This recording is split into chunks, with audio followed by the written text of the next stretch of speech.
आज हम इस वीडियो में सीखेंगे कि विस्मरण का विलोम शब्द क्या होता है और इसका अर्थ क्या होता है, और साथ में हम कुछ उदाहरण वाक्यों से भी इसे और अच्छे से समझेंगे। तो सबसे पहले विस्मरण का अर्थ समझते हैं। विस्मरण का अर्थ होता है भूलना, भूल जाना, याददाश्त खोना या याद नहीं होना। तो विस्मरण का विलोम शब्द यानी कि विपरीतार्थक शब्द होगा स्मरण, और स्मरण का अर्थ होता है याद, स्मृति या याद रखना, यानी कि किस चीज़ को याद रखना या किस चीज़ का याद आना को हम स्मरण करना या स्मरण होना कहते हैं। तो आइए अब हम विस्मरण और स्मरण को कुछ उदाहरण वाक्यों से समझें।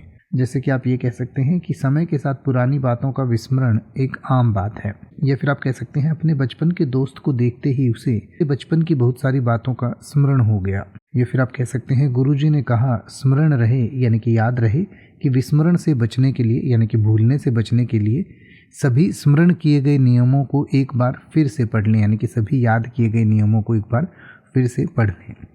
अब आप किसी भी वर्ड का मतलब हिंदी और इंग्लिश में YouTube पर सर्च कर सकते हैं। आपको मेरी वीडियो मिल जाएगी जिसमें आप बिना किसी फालतू बकवास के सीधा उस वर्ड का मतलब समझ पाएंगे। तो ऐसी ही वीडियोस को देखते रहने के लिए चैनल को सब्सक्राइब करें और बेल आइकन को प्रेस करें।